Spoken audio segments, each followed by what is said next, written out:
All man are my children, ऐसा लिखा गया है कलिंग के जो रॉक एडिक्ट है धोली में वहाँ पे। और ये लिखा किसके द्वारा गया है, तो अशोक के द्वारा ये चीज़ कही गई थी कि all man are my children. तो कोई भी एडिक्ट है, कोई भी इंस्क्रिप्शन होती है, कोई भी स्कल्पचर्स होते थे किसी टाइम पे, तो वो क्या शो करते हैं हमें किसी भी जो उस समय एम्परर हुआ था या उस समय के जो लोग हुए थे उनकी क्या धारणा थी उस समय सोसाइटी के प्रति, या और जो भी उस समय सिचुएशंस चल रही थी उनके प्रति उनकी क्या धारणाएं थी, वो किस तरह से उस चीज़ को लेके चलते थे। तो इसी तरह इस वाक़ये से ये पता लग रहा है कि अशोक की अपनी प्रजा के प्रति क्या धारणा थी उस समय। तो कोई भी समय की जो आर्ट है, बीट कोई स्कल्पचर्स हो गए या कोई भी कोई और तरह का वर्क हो गया, कार्विंग्स होते हैं, जो इंस्क्रिप्शंस होते हैं, जो केव्स पे लिखे हुए इंस्क्रिप्शंस होते हैं, या कोई स्तूपास हैं, पिलर्स हैं, ये सारी चीज़ें क्या शो करती हैं हमें कि किसी भी किंगडम में उस राजा की क्या धारणा थी या जो जिन्होंने उसको इस्टेब्लिश करवाया था उनकी क्या सोच रही होगी उस समय। तो किसी भी समय की आर्ट है जो बहुत ही इम्पोर्टेंट होती है, और इस वीडियो में हम बात करेंगे मौर्यन आर्ट के बारे में।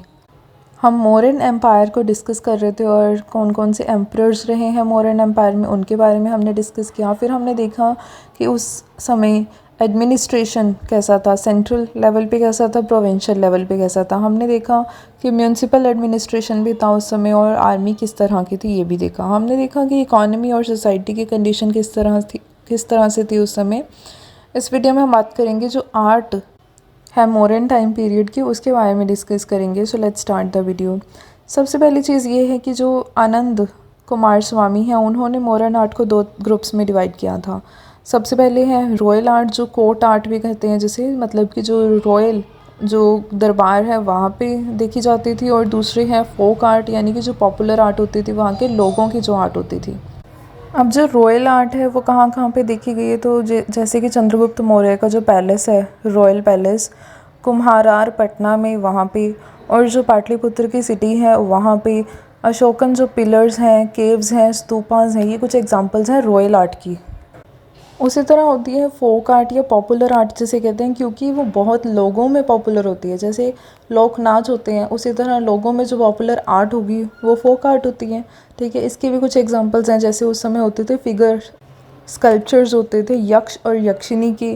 कुछ एग्जांपल्स हैं जैसे यक्ष ऑफ परखम, तो परखम के जो यक्ष के मथुरा में मिले हैं। उसी तरह यक्षिनी ऑफ बेसनगर विदिशा इन मध्य प्रदेश। उसी तरह जो चौड़ी बियरर यक्षिनी है दीदारगंज पटना में, तो चौड़ी बियरर मतलब एक तरह से हाथ में पकड़ा हुआ एक इंस्ट्रूमेंट होता था, उस तरह की जो यक्षिनी उन्होंने पकड़ा होता था चौड़ी।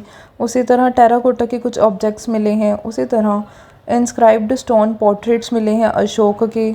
उसी तरह जो अशोक के ब्रोकन रिलीफ स्कल्पचर्स मिले हैं। अब रिलीफ स्कल्पचर कौन से होते हैं, जो मतलब जिस पीस से वो बनाया जा रहा है ना, स्कल्पचर बनाया जा रहा है, उस पीस से स्कल्पचर को अलग नहीं किया जाता, तो उसी पे कांट ही रहता है वो। ठीक है, तो ये कहाँ पे मिले हैं हमें, कनागनहल्ली कर्नाटका में मिले हैं। जो मौर्यास थे उन्होंने स्टोन मेसनरी को काफ़ी बड़े लेवल पे इंट्रोड्यूस किया था। उसी तरह जो कुम्हारार है जो पटना में, पटना के आउटस्कर्ट्स पे ही है एक जगह, वहाँ पे जो स्टोन पिलर्स के फ्रेगमेंट्स मिले हैं, फ्लोर ऐसा है वुडन फ्लोर और वुडन सीलिंग, तो इससे इंडिकेशन मिलती है कि वहाँ पे एक 80 पिलर्ड हॉल हुआ करता था, जिसे देख के फाहियान ने रिमार्क किया था कि These palaces are so beautiful and excellent that they appear to be the creation of God rather than men। तो फाहियान के शब्दों में कि ये पैलेस इतने ज़्यादा सुंदर थे, इतने ज़्यादा अद्भुत थे कि ये भगवान की रचना लगते हैं रादर देन कि किसी इंसान ने बनाए हो, इंसान की रचना लगते ही नहीं है। तो इस तरह से फाहियान ने जो पैलेसेस थे उनको सराहा था। अब जो ये पिलर्स होते थे ये अपने आप में ही मास्टरपीसेस होते थे मॉडर्न स्कल्पचर्स के। हर एक पिलर में एक सिंगल पीस ऑफ सैंडस्टोन को यूज़ किया जाता था, और जो पिलर का कैपिटल होता था सिर्फ उसे ही अलग से उस पिलर पे लगाया जाता था।